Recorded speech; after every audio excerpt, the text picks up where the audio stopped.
যিসকল বীৰ বীৰাংগনাই নিজক বলিদান দিলে, যাৰ শ্বহীদসকলৰ পুণ্য স্মৃতিত এখন অমৃত ভাটিকা উদ্যান এখন দিল্লীত কৰা হ'ব। সেই অমৃত ভাটিকা উদ্যানখনত এই আমাৰ কলহসমূহ তাত বীৰ বীৰাংগনাসকলৰ স্মৃতিত তাত থাকিব। আপোনালোকৰ আকাশীগংগা ৰাইজে যদি কেতিয়াবা দিল্লীলৈ যায়, আমাৰ অমৃত উদ্যানত অমৃত ভাটিকা উদ্যানলৈ গ'লে তাত গৈ দেখা পাব এটা কলহ, সেই কলহটো লিখা থাকিব বিনাকান্দি উন্নয়ন খণ্ড।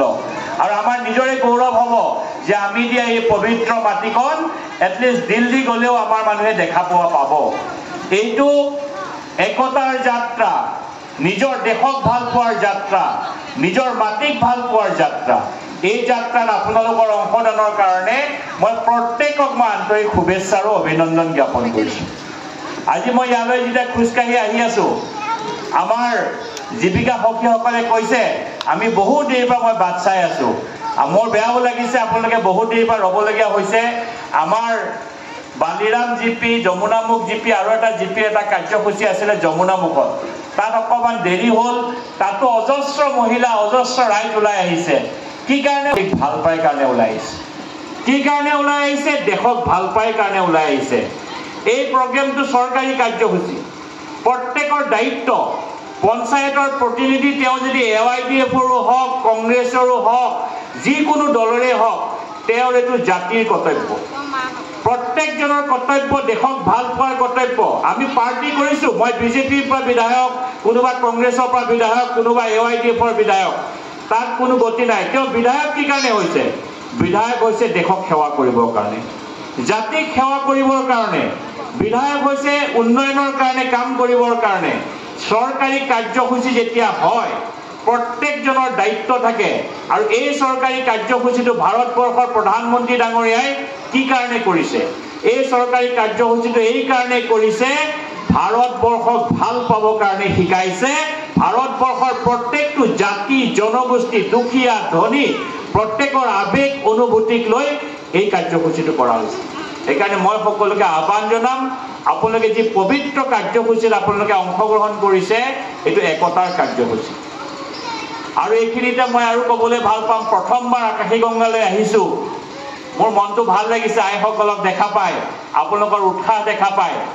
আকাশীগংগা সমষ্টিটো যমুনামুখ সমষ্টিৰ অন্তৰ্গত আছিলে।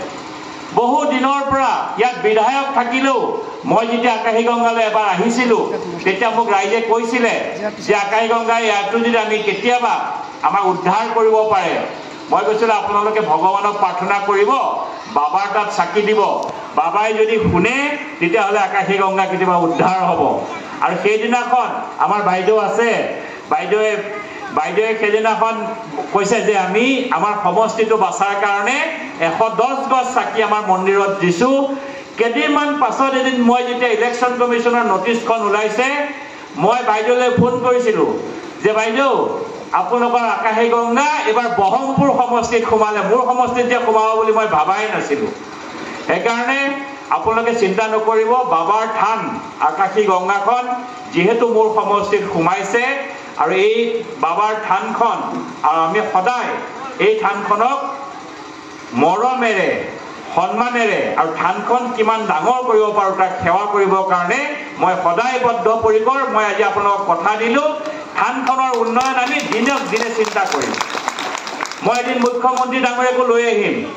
মই এবাৰ যেতিয়া মোৰ সমষ্টিটোত আকাশীগংগা সোমালে বুলি কৈছিলোঁ, মুখ্যমন্ত্ৰী ডাঙৰীয়াক মই কৈছিলোঁ যে মই আৰু এখন থান পালোঁ।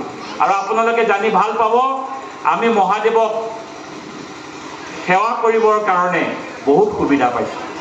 এই বহমপুৰ সমষ্টিৰ ভিতৰত মহামৃত্যুঞ্জয় মন্দিৰো বহমপুৰ সমষ্টিৰ ভিতৰতে আছে।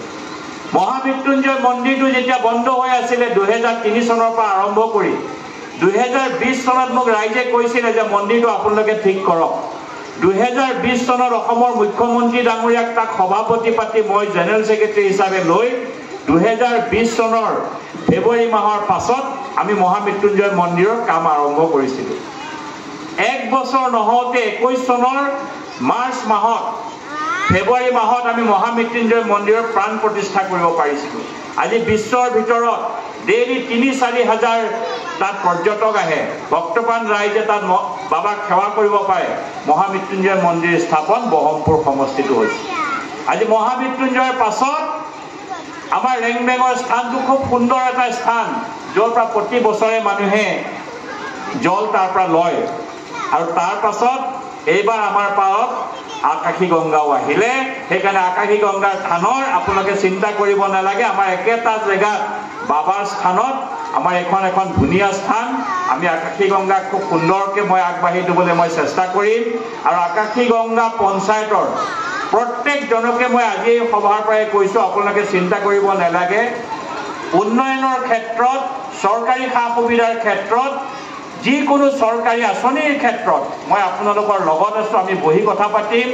আৰু আমাৰ ইয়াত আহোঁতে মই দেখিছোঁ ৰাস্তা ঘাটৰ কিছুমান জেগাত অৱস্থা বেয়া, সেইবিলাকো মই লাহে লাহে চাম। আপোনালোকৰ সহযোগিতা, আপোনালোকৰ আশীৰ্বাদ মোক লাগে। আৰু আমি একেলগে মিলি কাম কৰিম। আৰু আজিৰ এই অনুষ্ঠানলৈ আপোনালোকে মাতাৰ কাৰণে সকলো ইমান দেৰিৰ পৰা ৰৈ থকা ইমানখিনি ৰাইজে আমাৰ মাজত থকাৰ কাৰণে আপোনালোকক মই শত সহস্ৰ প্ৰণাম জনাইছোঁ। আৰু লগতে যিসকলে ইমান কষ্ট কৰিছে, আমাৰ জীৱিকা সখীসকলক, আমাৰ গোটৰ সদস্যসকলক, ভাৰতীয় জনতা পাৰ্টীৰ কাৰ্যকৰ্তাসকলক, পঞ্চায়তৰ কাৰ্যকৰ্তাসকলক আৰু আমাৰ সকলোকে আমি ধন্যবাদ জনাইছোঁ। আৰু মই ভাল পাইছোঁ আমাৰ পঞ্চায়ত সভানেত্ৰী AYDF দলৰ হ'লেও আজি সুন্দৰকৈ কাম কৰিছে, ভাল পাইছোঁ। আৰু আপোনালোকে এনেকুৱাকৈ যাওক। আৰু বহৰমপুৰ সমষ্টিত এটা চিন্তা নকৰিব, ইয়াত AYDF কংগ্ৰেছ আৰু নাথাকে। মই আহিলোঁ যেতিয়া ইয়াৰ পৰা AYDFও শূন্য হ'ব, কংগ্ৰেছো শূন্য হ'ব, চব শূন্য হ'ব। ইয়াত বিজেপি হ'ব। একেবাৰে আপোনালোকে আহিবলগীয়া দিনত চিন্তা কৰিব নালাগে। একদম পদুম ফুলৰ লগত থাকক, আমাৰ লগত থাকক। উন্নয়নো হ'ব, সামাজিকভাৱে ৰাজনৈতিকভাৱে সুৰক্ষিত হ'ব। ইমানখিনিকে কৈ সকলোকে ধন্যবাদ জনাই মই মোৰ বক্তব্য সামৰণি মাৰিলোঁ। আকৌ মোৰ লগত এবাৰ ক'ব আপোনালোকে, নৰেন্দ্ৰ মোদী, নৰেন্দ্ৰ মোদী, নৰেন্দ্ৰ মোদী, হিমন্ত বিশ্ব শৰ্মা, হিমন্ত বিশ্ব শৰ্মা। ধন্যবাদ। ধন্যবাদ দাদালৈ।